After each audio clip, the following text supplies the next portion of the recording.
आपको अपने YouTube channel पर। और इस वीडियो में हम आगे के प्रश्न देखेंगे, क्योंकि जो सीरीज अभी 2016 के प्रीवियस ईयर पेपर की चल रही थी उससे में हम आज आगे बढ़ रहे हैं। तो 17वां क्वेश्चन देखते हैं। मुर्गी के साथ एक संथाल महिला किस कलाकार का चित्र है? तो यह है रामकिंकर बैद जी का। अगला है भीमबेटका की पाषाण गुफाएं स्थित हैं। तो ये पहले भी प्रश्न मिल चुका है कि भीमबेटका की गुफा कहाँ है। तो भीमबेटका की गुफा आप जानते हैं कि ये मध्य प्रदेश में है।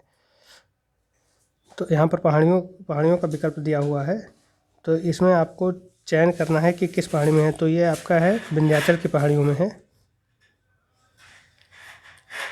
फिर अगला क्वेश्चन है, उस विकल्प का चयन करें जो रायगढ़ के पूर्व ऐतिहासिक कला का हिस्सा नहीं है।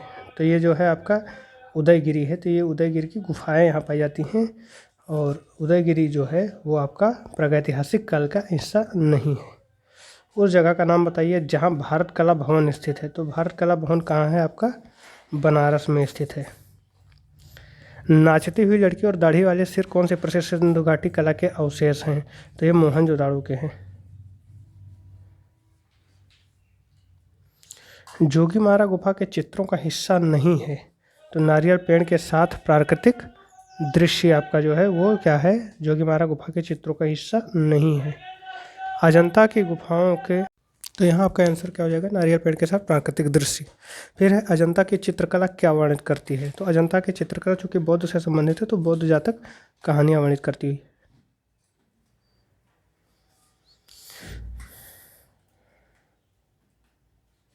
फिर क्या है? हंस दमयंती के चित्रकार हैं। तो ये प्रसिद्ध चित्रकार राजा रवि वर्मा हैं। कैलाश मंदिर की एलोरा गुफा चित्रों की छवियां हैं। तो ये कैलाश मंदिर की जो छवियां हैं एलोरा गुफा के, तो वो कौन है? भगवान विष्णु और देवी लक्ष्मी। बादामी गुफाएं किस राज्य में स्थित हैं? तो बादामी गुफाएं जो हैं वो कर्नाटक में स्थित हैं। सित्तनवासल गुफाएं स्थित हैं। तो सित्तनवासल कहाँ स्थित है? तो ये आपका तमिलनाडु में स्थित है। बीजू चित्र श्रृंखला किससे संबंधित है? तो ये अवधेश मिश्र जी से संबंधित है। बीजू श्रृंखला, इनके ऊपर क्या है? बीजू का सबसे ज़्यादा ही प्रभाव पड़ा है।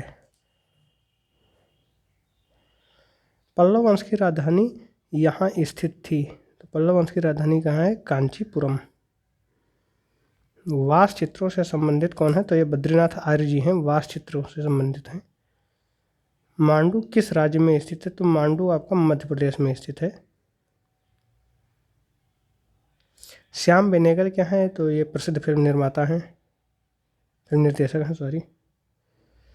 उस कलाकार का नाम बताइए जिसने अपने चित्रों में आध्यात्मिक और अमूर्त चीज़ों को चित्रित करने की कोशिश की। तो केसीएस पणिक्कर जी हैं, चोलमंडल वाले।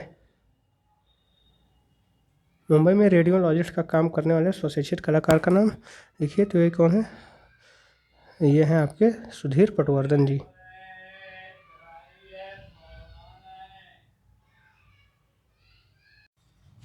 उस चित्रकार का, भित्ति चित्रकार, मूर्तिकार, छापाकार का नाम बताइए जिसने कला की विशेषताएं, बुद्धि और कला प्रवीणता है। केजी सुब्रमण्यम जी। सुहाग के नूपुर उपन्यास किसने लिखा है? अमृतलाल नागर। व्हेन चंपा ग्रू अप, इस श्रृंखला चित्रों के रचनाकार कौन है? नीलिमा शेख जी हैं। के चित्रों में हम ज़्यादातर कलाकार की छवियों को पक्षी, मछली या शंबुक के रूप में, तो ये आपके रामचंद्रन जी हैं। उस कलाकार का नाम बताइए जो ऋण मुक्त चीज़ों जैसे इंजन ऑयल के धब्बे वाला हैंडमेड कागज का उपयोग करता है। विवान सुंदरम।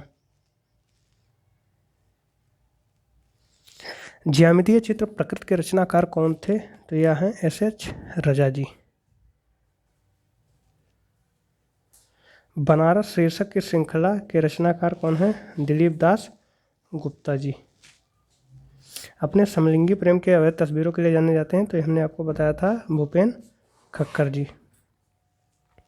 भारत में प्रथम आधुनिक कला आंदोलन बंगाल स्कूल का नेतृत्व किसने किया? अवनीनाथ ठाकुर जी से संबंधित भी प्रश्न पहले आ चुके हैं। शांति निकेतन में स्थित उस कलाकार का नाम बताइए जो ज़्यादातर लेखनी और स्याही का उपयोग कर अपनी आकृतियों में प्रवाहशीलता हासिल करते हैं। यह जोगेन चौधरी जी हैं। अवतार सिंह पवार के चित्र का शीर्षक क्या है? तो ये सुजाता है,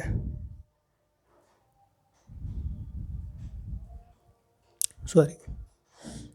अवतार सिंह पवार के चित्र का जो शीर्षक है वो सुजाता है। द स्क्रीम नामक सबसे प्रसिद्ध अभिव्यक्तिवादी चित्र को किसने बताया? एडवर्ड मंच ने। कन्हेरी गुफा कहाँ स्थित है? तो ये महाराष्ट्र में स्थित है।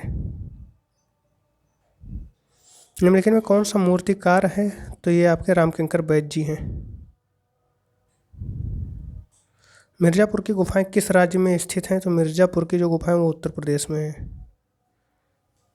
कला एवं शिल्प महाविद्यालय लखनऊ के पहले भारतीय प्रधानाचार्य कौन थे? तो ये ललित मोहन सेन जी थे। सॉरी, ये असित कुमार हालदार जी हैं।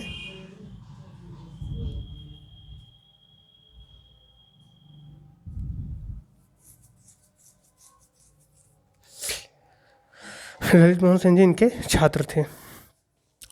कौन सी पत्रिका ललित कला अकादमी का प्रकाशन है? तो ये आपका समकालीन कला।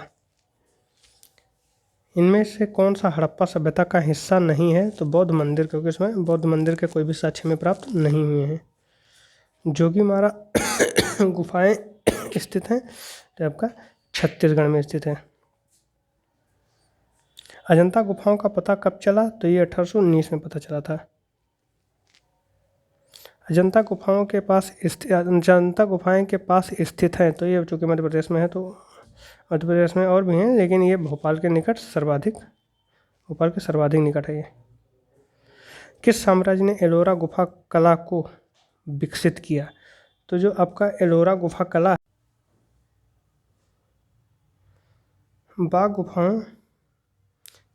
बादामी गुफाओं को के तहत विकसित किया गया है तो ये चालुक्यों के द्वारा विकसित किया गया है। ययाति चित्र श्रृंखला रामचंद्रन जी से संबंधित है। ये रामचंद्रन जी से संबंधित है। ये उस रंग का चयन करें जो तेज रंगों का हिस्सा नहीं है। तो नीला रंग जो होता है वो गर्म तेज रंगों का हिस्सा नहीं होता है। उस आस्था का नाम बताइए जो पाल राजाओं का भाग नहीं था। तो ये आपका श्वेतांबर नहीं था। उत्तर प्रदेश का एक प्रमुख तीर्थ स्थान है तो इसमें क्या है आपका? विंध्याचल। ये प्रश्न आया भी था। जो तीर्थ स्थान है वो आपका विंध्याचल है। आर बी साखलकर हैं, चूँकि इनकी किताबें हमने आपको बताई थी, तो ये कला इतिहासकार हैं। हरिपुरा पोस्टर, इससे संबंधित ये दूसरा क्वेश्चन है शायद। इसमें अवनींद्रनाथ टैगोर जी से संबंधित ये आपका ज़मीन जोतने वाला किसान है। नंदलाल बोस जी है, अवनींद्रनाथ टैगोर सॉरी बता रहे थे। नंदलाल बोस जी का इन्होंने हरिपुरा कांग्रेस में पोस्टर बनाया था। उस कलाकार का नाम लिखिए जो शांति निकेतन के भवन में स्थित भित्ति चित्रों के लिए प्रसिद्ध है। तो ये विनोद बिहारी मुखर्जी हैं। प्रसिद्ध किशनगढ़ चित्र राधा बनी ठनी को चित्रित किया था किसने? तो ये निहाल चंद ने चित्रित किया था। मुंबई लोकल ट्रेन किसने बनाया था? तो ये सुधीर पटवर्धन जी हैं। और ये वही हैं जो अभी क्वेश्चन आया था, रेडियोलॉजिस्ट भी थे। अगला क्वेश्चन हम देखते हैं। नीलिमा शेख की कलाकृतियाँ इनसे प्रभावित हैं। तो ये जो इनकी कलाकृतियाँ हैं ये सारी चीज़ों से प्रभावित हैं। मुगल कला से भी, जापानी उत्कर्ष से, पाश्चात्य से भी, ये सभी से प्रभावित हैं। Black pages of the Indian Republic इनकी एक प्रसिद्ध चित्रकला श्रृंखला है रणवीर सिंह बिष्ट की। प्रसिद्ध चित्रकार मंजीत बाबा कहाँ से हैं? तो ये पंजाब से हैं। रेड ऑक्साइड किस? तो रेड ऑक्साइड अगर आप साइंस पढ़ेंगे तो ये लाल से मिलता है, भारतीय लाल रंग से। अब्दुल रहमान चौगताई संबंधित थे तो ये आपके बंगाल शैली से संबंधित थे। और इस तरीके से 125 क्वेश्चन आपके खत्म हुए, यानी प्रीवियस ईयर 2016 का जो पेपर था वो कंप्लीट हुआ। आपको अगर सुझाव मैं दूं तो सबसे बेहतरीन किताब आपको क्या है कि आप राकेश गोस्वामी की बुक ले लीजिए और जो आधुनिक चित्रकार हैं उनकी जो किताब आती है, राकेश गोस्वामी की आधुनिक चित्रकारों के ऊपर एक किताब है, वो आप ले लीजिए और उससे पढ़ लीजिए। सारे के सारे क्वेश्चन उसी से आए हुए हैं। आपको कहीं अतिरिक्त जाने की जरूरत नहीं, सारे क्वेश्चन आपको वहीं पर मिल जाएंगे। तो ये वीडियो आपको कैसा लगा ये कमेंट बॉक्स में कमेंट करके बताइएगा। और अगर वीडियो आपको अच्छा लगे तो प्लीज़ लाइक शेयर सब्सक्राइब जरूर करें। धन्यवाद।